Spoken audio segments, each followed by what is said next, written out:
Hi everyone, Ken Pianyar here. Today, we'll talk about Pythagorean theorem.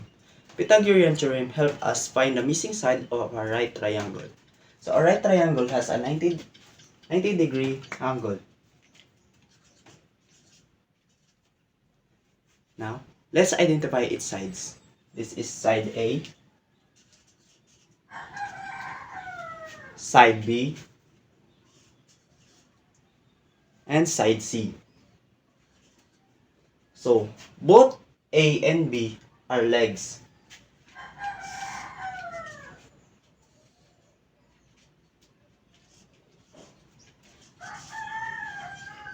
They are both legs. While the C is the hypotenuse.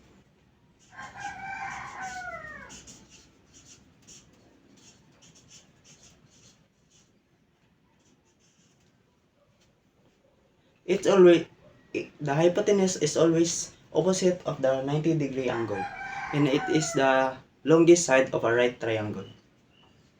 Pythagorean theorem states there a squared plus b squared is equals to c squared, or c squared is equals to e squared plus b squared. So now let's put some number on a and b. So let's put 3 here on side A and 4 here on side B. Let's find the hypotenuse. So the formula states there c squared is equals to a squared plus b squared. So c squared is equals to a squared. So our a there is 3. So it's 3 squared plus b squared. The number of our b is 4. So it's 4 squared. Then c squared is equals to 3 squared. So 3 times 3 equals to 9. Then 4 squared, 4 times 4 is equals to 16. C squared is equals to 9 plus 16 is 25. But remember, if there is squared on hypotenuse, you must cancel it out. So by squaring it out. So square root of c squared and square root of 25. So c is equals to square root of 25 is 5. There we have it. So Pythagorean theorem helps us find the missing side of a right triangle. So before we proceed to our next topic, let's identify its adjacent and opposite. So let's put theta here. So B side is the adjacent,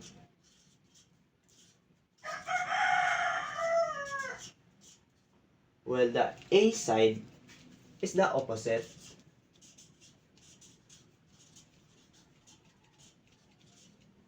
There you have it. Now we identify the adjacent, opposite, and the hypotenuse of a right triangle. Now let's move on to the SOHCAHTOA, or sine,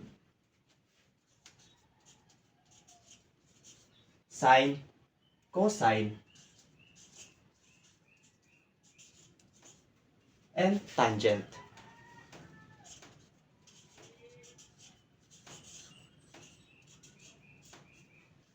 So, so, so, is equal, is, is, represent there, sine equals to opposite over hypotenuse. So, cosine, so, other represent cosine is equals to adjacent over hypotenuse. Two other represents tangent is equals to opposite over adjacent. There you have it. So, katawa. Now, let's find the missing. Let's put 40 degree here. 40 degree here. And 6 centimeter side there. While the opposite is missing. Let's find the let's list down the given.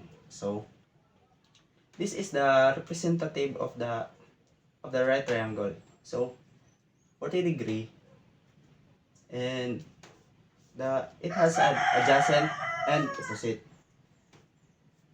Adjacent. So the given there is adjacent, which is 6,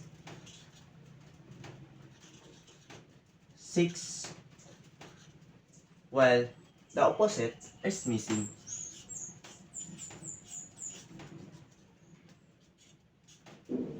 So, what in the tree of there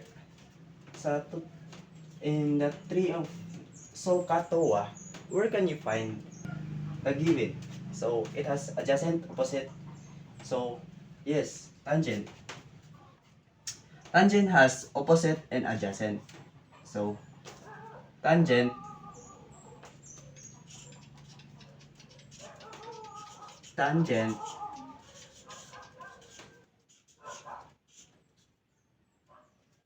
is equals to opposite over adjacent. So tangent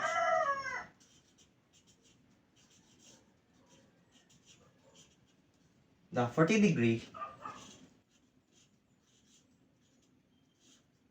is equals to the opposite, which is missing, put x, then the adjacent is 6. Then tangent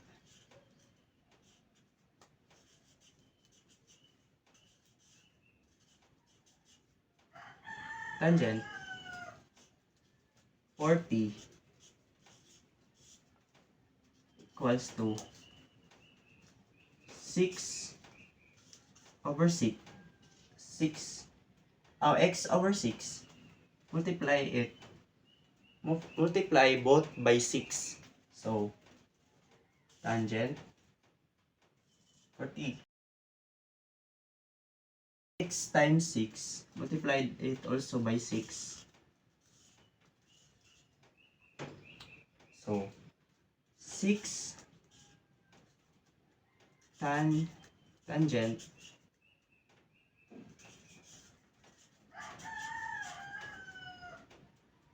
40 is equals to x. Now, let's calculate it. 6 tangent 40. So, the answer is 5 centimeter. So, the missing there is 5 centimeter.